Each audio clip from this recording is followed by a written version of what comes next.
33 কোটি দেবতার মাঝে যে তোমরা আমায় অপমান করলে, অসহ্য যন্ত্রণা, তাই তো তোমাদের আমি করিলাম অভিশাপ। 12টি বছরের জন্য চলে যাও ওই মর্ত্যলোকে।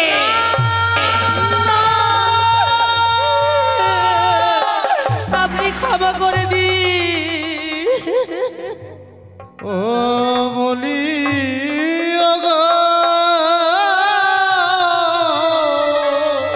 দেব না,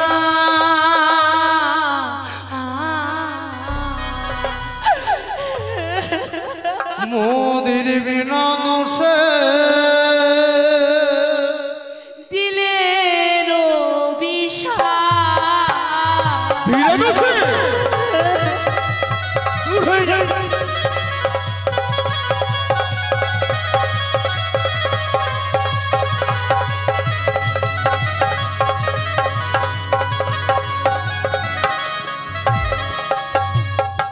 দেবরা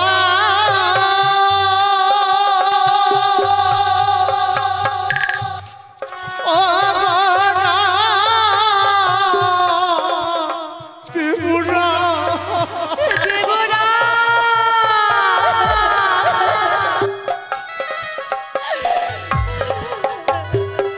ওই আমার হস্তে ধরি চরণ ধরি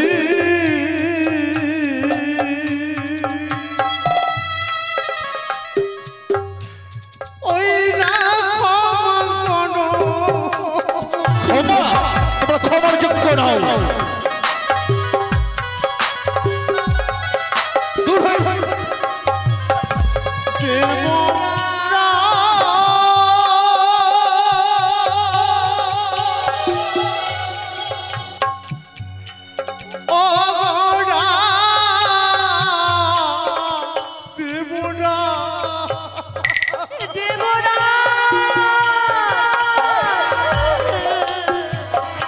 ওই আমার মর্তের জ্বালা বন জ্বালা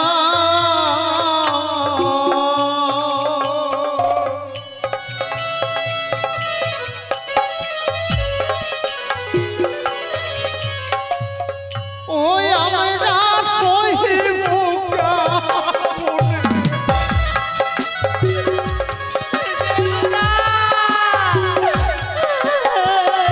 এবার বুঝতে পারবে আমাকে অপমানিত করা। যাও ওই মর্ত্যলোকে। দেব না,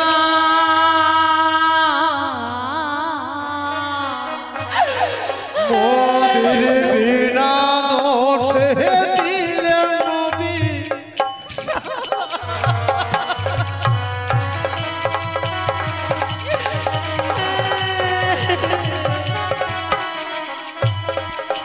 দেবনা, এই অভিশাপ থেকে আমাদের মুক্তি করুন প্রভু। ওগো ওই মর্ত্যধামের জীবনযাত্রা আমরা সইতে পারবো না। স্বামী, তোমাদের পাপিষ্ঠ মুখ আমি দেখতে চাই না। দেবরাজ, তোমাদের পাপিষ্ঠ মুখ দেখাও যে পাপ, তাই চলে যাও ওই মর্ত্যলোকে।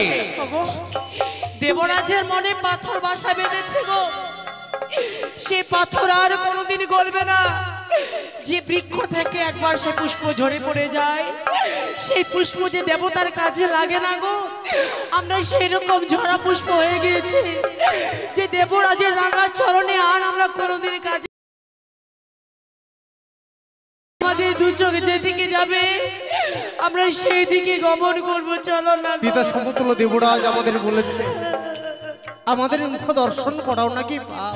স্বামী গো, এই ইন্দ্র সভার মাঝে যখন আমাদের আর কোনো ঠাঁই নেই, চলো পিয়ে আমাদের দুনয়ন যেদিকে যাবে আমরা সেই দিকেই চলে যাই। চলো গো স্বামী। তারাও রুদ্রসা মা, ভগিনী পদ্মাবতী, দাদা তুমি যেতে দাও তাদেরকে। দাদা আজকে দিনে তোমায় একটি কথা বলবো। ভগিনী পদ্মা, হ্যাঁ দাদা। এমন কি কথা বলবে?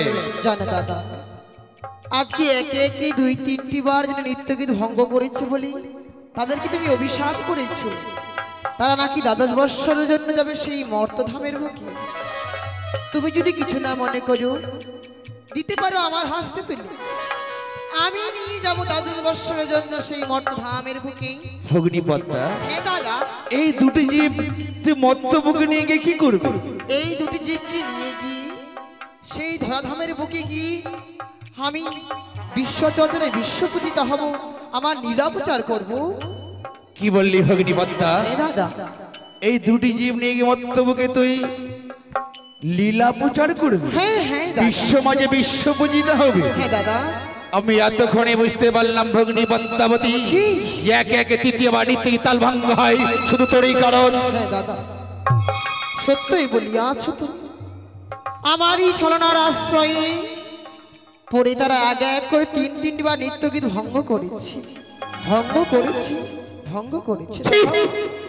ছি ভগ্নী পদ্মাবতী, পারলে পবিত্র দেশ সবাই মিথ্যের আশ্রয় নিতে। দাদা, জানো দাদা, এছাড়া আমার কিছু উপায় ছিল না, তাই তো আমি ছলনার আশ্রয় করেছি। আমায় তুমি নিজ ভগ্নী বলে ক্ষমা করে ভগ্নী দাও। পদ্মা, আজ তুমি কত বড় ভুল করে ফেলেছো। দাদা। এই কথা তুই আমার পূর্বে বলতিস, আমি হাসতে হাসতে তুলে দিতাম অনুরোধ উষা তোর হাসতে। দাদা, তবে আজ আমার অভিশাপে নিষ্পাপ নিষ্কলঙ্ক দুটি শিশু মর্তধামে চলে যেতে হবে। অনিরুদ্ধ, উষা মাই। কি করলাম আমি? আজ আমি কত বড় ভুল করে ফেললাম। দেবরাজ, উষা, অনিরুদ্ধ, আজ আমার মনের অজান্তে আমি অনেক বড় ভুল করে ফেলেছি রে। এই আপনার কোনো অপরাধ নয় দেবরাজ, এই আপনার কোনো অপরাধ নয়। নিয়তির খেলা ঘরে যা ঘটে বিধাতা আগে থেকে তা লিখে রাখে। ইহাই বসেছিলাম মোদের ললাটে, তাহাই হয়েছে সভার ভিতর। তাতে আপনার কোনো দোষ নেই দেবরাজ। আমি যে অভিশাপ করে ফেলেছি, তবে এই অভিশাপ তো খণ্ডানো যাবে না। অভিশাপ যখন করে ফেলেছি, যেতে হবে তোমাদেরকে এই মর্তধামে। তবে আজ হয়তো আমি তুলে দেবো ওই ভগ্নী পদ্মাবতীর হস্তে। এসো ভগ্নী পদ্মা, বলো দাদা, বলো। আজ অনুরোধ সবই তোর হস্তে তুলে দিতে চাই। দেবে? দাও দাদা, দাও। ভগ্নী পদ্মা, আমার একটি কথা মনে রাখিস, দ্বাদশটি বছর পূর্ণ হওয়ার পূর্বে এক দণ্ড বেলা বাকি থাকতে আমি আবার ফিরে নেবো অনুরুদ্ধ উষারে। তাই হবে দাদা, তোমায় কথা দিয়ে গেলাম। দ্বাদশ বৎসর পূর্ণ হওয়ার 2 বিন্দু আগে তোমায় তুলে দিয়ে যাবো অনিরুদ্ধ উষা। মা, আর কাল বিলম্ব নয়, যে দেখো ওই দূরে মোর মায়া হংস দাঁড়িয়ে আছে, চলো সেই হংসরথে করে লয়ে যাবো তোমার সেই মর্ত। মা, দাঁড়াও মা, একটি কথা রয়েছে জননী। কথা? আমরা তো মর্তধামে চলে যাব। হ্যাঁ। মর্তধামে যত পশু পাখি রয়েছে, তারা যেন আমার কথা বুঝতে পারে, আমি যেন তাদের কথা বুঝতে পারি। মা, বেশ পুত্রী, মা গো, বলো। এই জন্মে আমার স্বামীকে আমি স্বামী রূপে পেয়েছি, হ্যাঁ, পর জন্মে গিয়ে যেন আমার স্বামীকে আমার স্বামী দেবতা রূপে পাই। মা, থাস্তু। ও স্বামী গো, বলটি আমরা তো চলে যাব সে মর্তধামে। সত্যি বলেছ, জানি না আর কবে দেখা হবে গো স্বামী। সত্যি মনে হয় শেষ দেখাবো, তোমাকে নয়ন ভরে শেষ দেখা দেখে নেব। জানি না সে মর্তধামে গিয়ে তোমাকে আমি স্বামী রূপে পাবো কিনা গো স্বামী, জানি না স্বামী।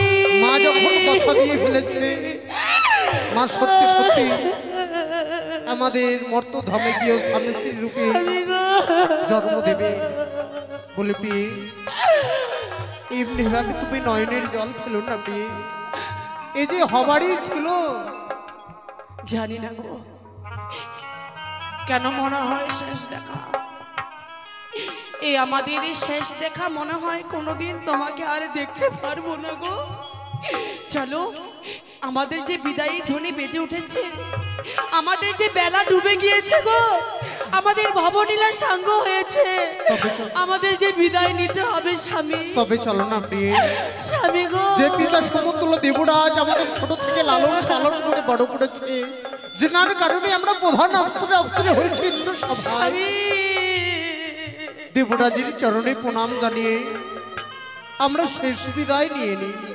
চলো গো স্বামী, চলো। দেবরাজ অনিরুদ্ধ যাওয়ারই বেলায় আপনার এই চরণ ধুলি আমাদের দিন, আপনার এই চরণ ধুলি পেয়ে মানব জীবন যেন আমাদের সুখের হয়, মধুময় হয়। আমি আশীর্বাদ করছি অনিরুদ্ধ, তোমরা চির সুখী হও, তোমরা চির সুখী হও।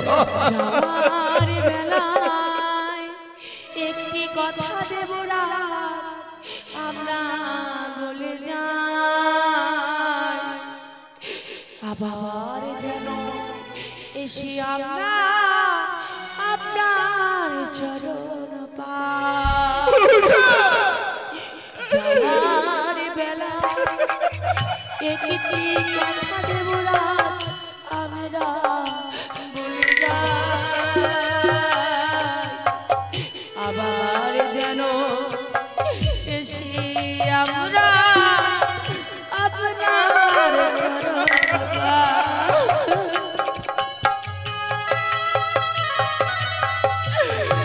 দেবরাজ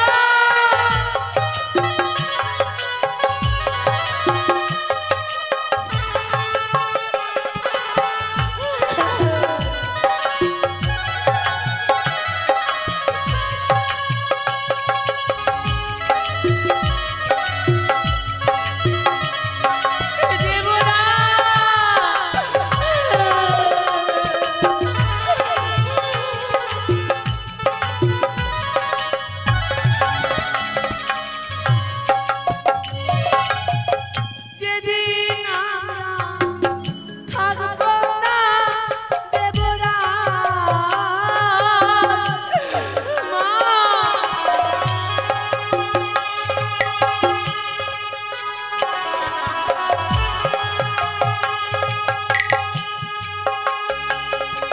যেদিন আমরা থাকবো না,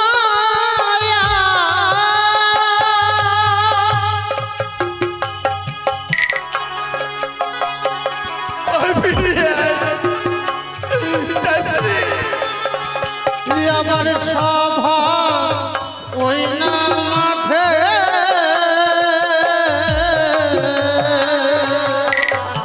তুমি সাজের প্রদীপ জ্বালিয়ে দিও বিশ্ব নামের ছুটে, তুমি সাজের জ্বালিয়ে দিও বিশ্ব নামের ছুটে।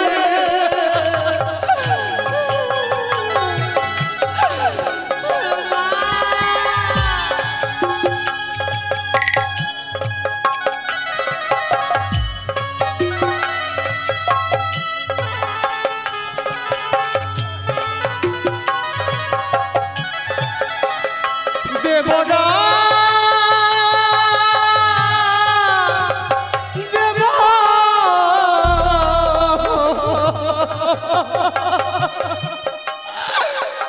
দেবরা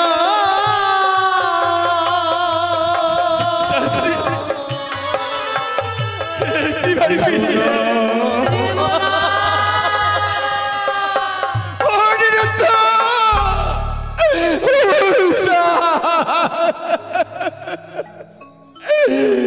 চলে গেল। আজ অনিরুদ্ধ উষা যেন কাঁদতে কাঁদতে ওই ভক্তের বুকে চলে গেল। আর যাওয়ার সময় কি যেন বলে গেল, যতদিন ধরে না আসবে পবিত্র দেশসভা, ততদিন ধরে অন্ধকার হয়ে থাকবে পবিত্র দেশসভা, অন্ধকার হয়ে থাকবে।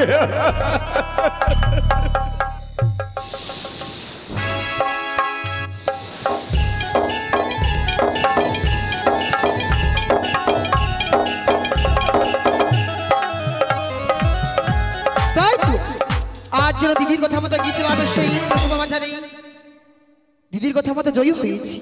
তবে আর কাল বিলম্ব নয়, এই মুহূর্তে দুর্লভ লক্ষ্মী থেকে জড়ো দিলাম সেই চম্পলানগরের সনেকার গর্ভে, উষাকে জড়ো দিলাম মেনকার গর্ভে।